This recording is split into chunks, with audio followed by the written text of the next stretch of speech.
Hello, I'm Rob Hallam and welcome to another edition of Car File. Now on this week's programme we've got another one of those head-to-head reports. It's between Volkswagen and Seat. Now that's going to be quite interesting because the Volkswagen group obviously owns Seat, and as such a lot of the parts are shared between the various models. In fact that goes for Audi as well. So it'll be quite interesting just to see what our reporters think of each of the cars. So Ginny Buckley, she'll be looking at the Golf TDi. Chris Goffey, he's got a report on the Seat Leon. So without further ado, let's get on with the programme. Since it first appeared on our shores back in the late 70s, VW's Golf GTi has won a firm place in many a heart. It's a fantastic all-round motor. It looks the part, you know it's going to last, it's practical, but above all, it's always been fantastic fun to drive. The Mark I Golf GTi was closely based on the standard Golf, an excellent if slightly boring car. But an uprated suspension, a 1.6 litre fuel-injected engine and sports trim turned it into a pocket rocket. During its lifetime, the Mark I changed very little, apart from the addition of a 1.8 engine that was carried over to the Mark II. Now this model had got a little bit chunky around the midriff, but hey, don't we all as the years go by? But apart from that, all the important bits that made the Golf GTi so popular were retained.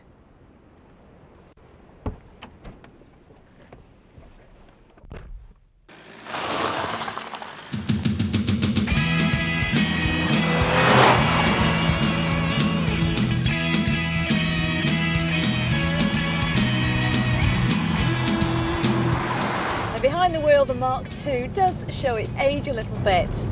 There's no power steering. Of course you don't get ABS as standard. And believe me, the ride is extremely harsh compared to modern cars. But despite all of that, it is fantastic fun to drive. But because of its age, it means that there are some positive points. The engine hasn't been strangled by that catalytic converter. The steering feels very direct, you get plenty of feedback and you know exactly what the tyres are up to. And the harsh ride does make you feel like you're going very fast indeed. This is the perfect car if you're young and you don't mind roughing it just a little bit. If that's you, then you will have an absolute ball.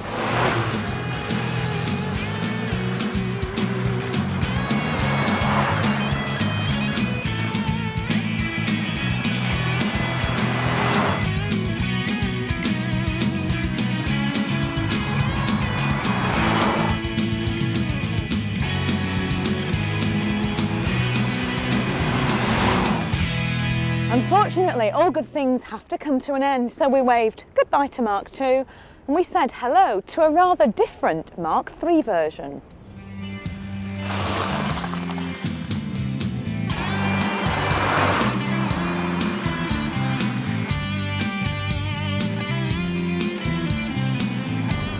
This time around it seems those Volkswagen engineers have gone all middle-aged. You may get an extra rotund body with the Mark III version and you get more refinement and room inside, but at what cost? Well, you feel it in the handling. There's a 2-litre engine in this version and it's got the same brake as the Mark II, but you really don't feel it. You've got to work it and keep the revs right up high to get the most out of the power. But having said that, in this version, you get a good all-round car and you are getting the GTi badge for not much extra cost.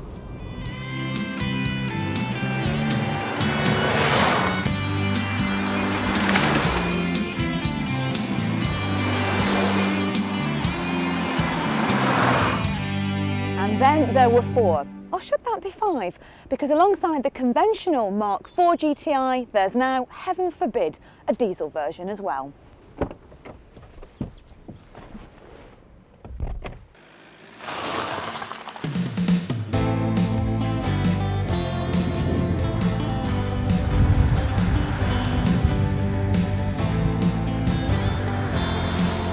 Now I know that diesels and the GTi legend should really be kept apart, but give this car a bit of a chance. In terms of ride and handling, it feels no different to the Mark IV petrol GTi.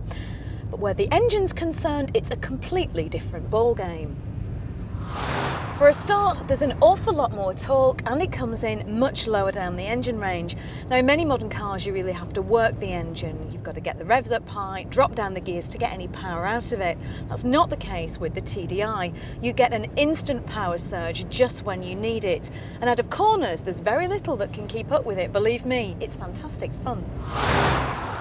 Okay, I've got to admit, there is a bit of rattle and roll when you first start up, and at low speeds it does sound a teeny bit like a bus. But let's get on to the subject of economy. This car will get you from A to B as fast as a petrol GTI version, but believe me, it will cost you an awful lot less.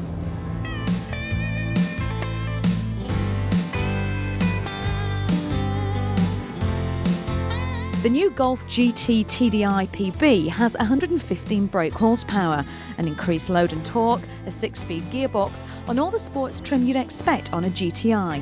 And it's all very impressive.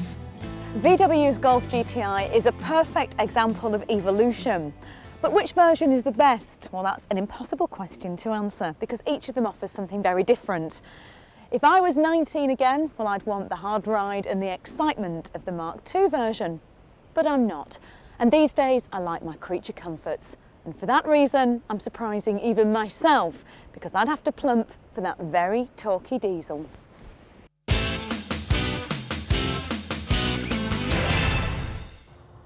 When I were a little lad and we had a fast car to drive, we used to pull on a pair of string-back driving gloves, just like Sterling Moss used to wear. Well, of course, nowadays your average saloon is twice as quick as the sports cars of those days. But just occasionally a new Euro box comes along that does demand something special in terms of hand gear.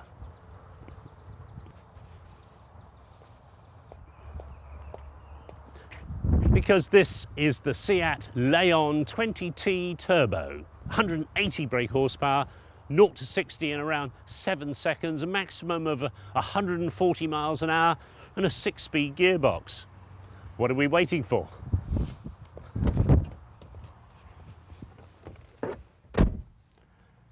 No, I'm not that much of a poser.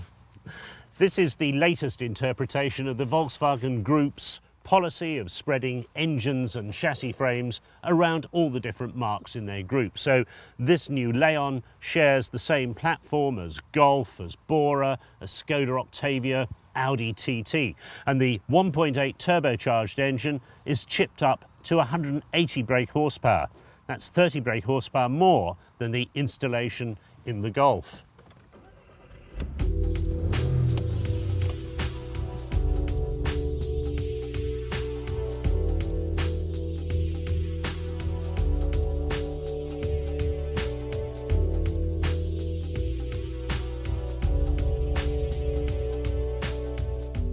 So what's it like to drive? Well, with one blot on my otherwise unblemished licence, I'm not about to try and find out on open roads for the next couple of years at least. You need a private test track for that. But driving it as an enthusiastic, normal driver would on British roads, it's very quick. Although there's such a generous spread of torque from the turbocharged engine that I'm not at all sure why we're using a 6-speed gearbox. I suspect it's there for street cred more than anything else. With these big fat Pirelli P6000 tyres and the wide alloys, you'd expect adhesion and road holding to be very good, and it is. You can really throw this Leon around.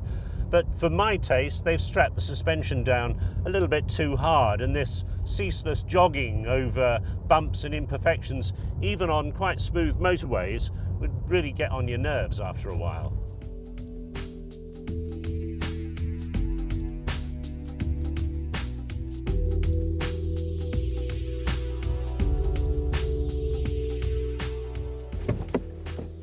It's becoming fascinating to see how the different nationalities are interpreting what is basically the same chassis frame, how the Czechs, the Germans and the Spanish do it.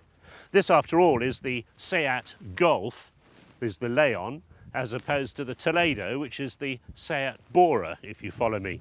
I think the Spanish have done a brilliant job, and this really looks good. And you can't dispute the fact, it really is a hot car.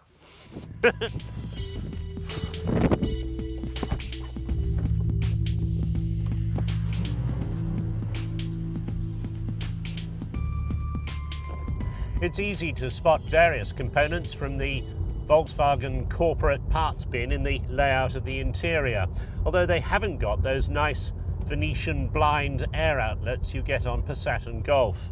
Apart from that though, damped cup holder, a very nice stereo CD player, air conditioning and climate control, all as standard.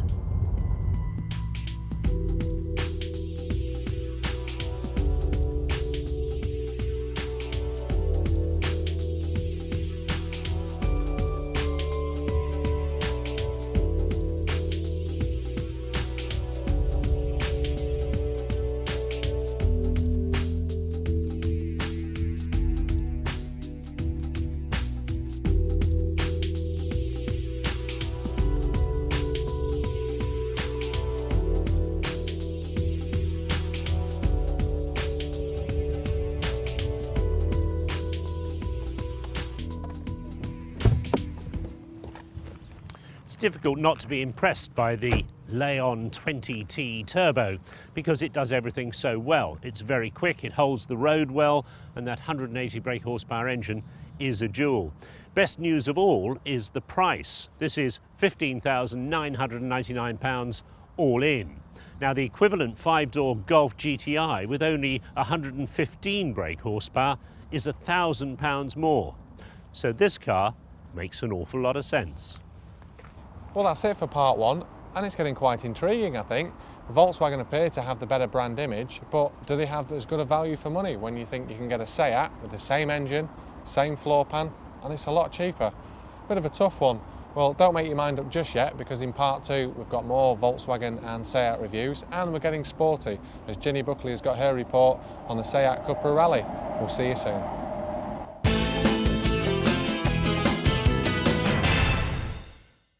In the words of that well-known song, girls just want to have fun.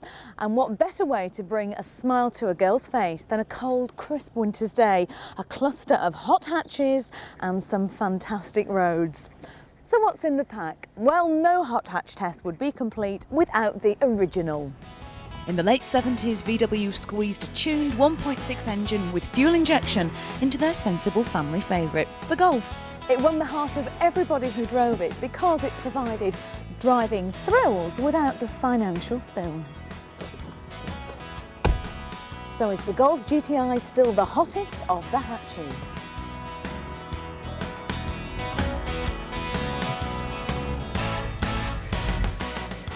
The first impressions are that the Golf has certainly grown up.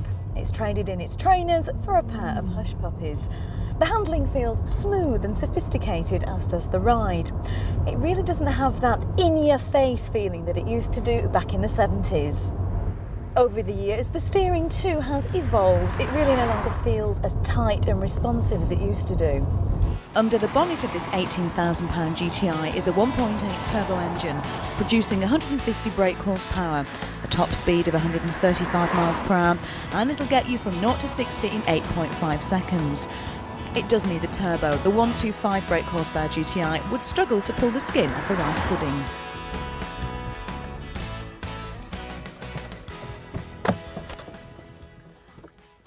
So the Golf GTI has grown up and it's become a high-class car. But let's not forget that Volkswagen also owns Seat. And Seat make the car that is the undisputed king of the rallies. The car on which they've based this, the Cupra Sport. Very nice. And what about Peugeot, the company that gave us the 205 GTI, the only hot hatch to have had in the 80s? Well, they now give us the 306 Rally.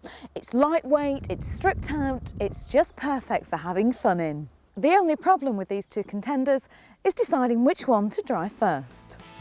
Let's start with the Cupra Sport. This scorcher has a 2-litre 16-valve engine with very similar performance to the Golf. A top speed of 134 miles per hour, 150 bhp, 0 to 60 in 8.5 seconds. Its performance may be similar to the Golf, but the price tag is quite a bit lower, coming in at £15,500.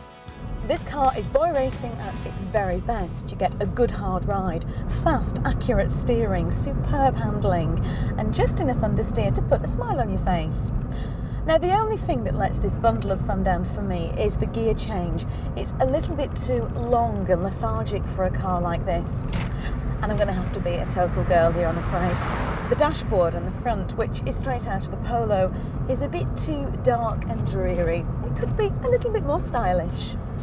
And last but definitely not least, the 306 Rally. Now this little pocket rocket has absolutely blistering performance. 167 brake horsepower, a top speed of 137 miles per hour, 0 to 60 in 7.3 seconds. Yes please. Driving this car is an absolute blast. It really urges you to push it further and further, and yes, it puts a real smile on your face. This is the kind of car that makes you choose the longest route possible for your journey, just so you can spend the maximum amount of time in it. Unfortunately, it's also the kind of car that puts you in danger of losing your driving licence through speeding. What Peugeot have done to make something this much fun is taken the 306 GTI 6 and stripped it right down. There's no electrics package, no air conditioning, no fancy door trims. What it all does is save an awful lot of weight. You get no frills, but you get plenty of thrills. The engine feels amazing. It pulls well up to 4,500 revs, but then it explodes up to 7,000 in a frantic scramble for the horizon. This is a car with no toys, but you don't need them, because this car is the toy. So is the Golf still the leader of the pack? Well, it's still in very good shape, although it's gone a little bit flabby around the middle. It's still an excellent car, but it's not quite as rock and roll as the other two. Having said that, though, I've got to point out that it's by far the most reliable and the best quality vehicle here. So what are the Cupra Sport? Well, girls do just want to have fun, and what better than this neat little package to have fun in? The only thing that lets the Cupra down is the gear change. So, the king is dead. Long live the king. I hereby crown the 306 as the car most likely to satisfy a girl's needs. With a car like this in your life, who needs a man?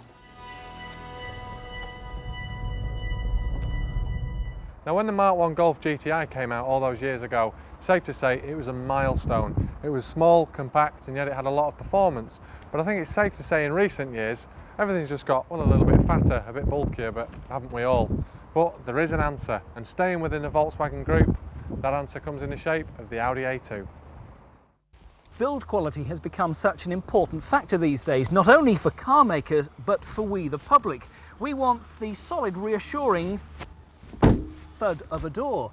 Dare it be said, at the moment, that's not what you get with the Mercedes A-Class. It just doesn't have a Merc feel to it, whereas the A2 has an Audi feel to it. And in my opinion, at the moment, nobody builds cars better than Audi.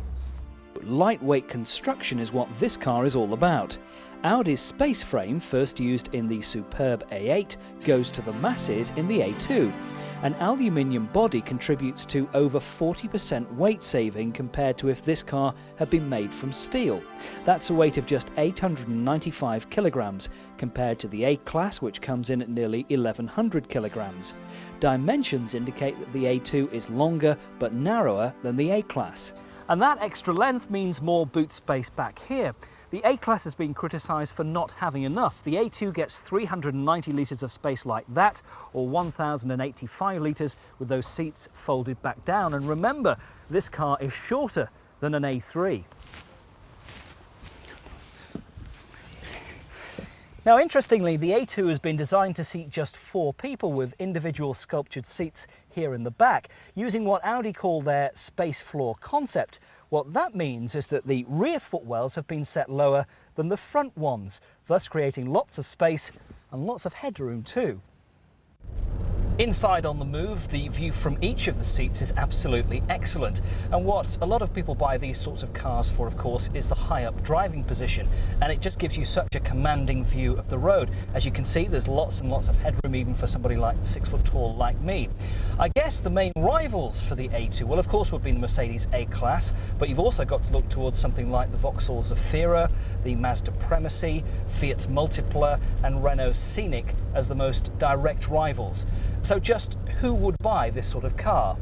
I think people who will be interested in the A2 are people who don't want to sacrifice any of the quality that they would expect from an Audi, and the prestige elements of Audi, but also a car which is packaged in a more compact way than we have introduced a car in the past. So it's very good space inside for the exterior dimensions. It makes it a very nimble car, fun to drive, and without compromising on comfort, security, safety and luxury. Final specification has yet to be decided for the UK cars, but expect to see electric windows, height adjustable seats, ABS brakes, alloy wheels as standard, and of course the ubiquitous cup holders. Before we arrived here in the south of France to test the A2, there'd been some criticism back home in some magazines that the A2 suffered from excess noise and a harsh ride, and wind noise coming into the cabin when you were cruising at about 70 miles an hour on the motorway. I have to say that I can find no trace of that whatsoever. We're cruising right now at about 70 miles an hour. It's as quiet as anything. There is no wind noise from any of the pillars, particularly around the A-pillars where you would expect it to come in. It is very quiet. Audi's philosophy is always, Forschung durch Technik, is looking for new ways of doing things. And I think this is another good example of not accepting that that's the way to build a car. A car being built with normal steel construction isn't the last word. So at the end of the day, aluminium like this normally wraps up turkeys. But I think the A2 is anything but a turkey. There's no doubt that the A2 is a revolutionary car, and Mercedes-Benz with their rival, the A-Class, could be well and truly foiled.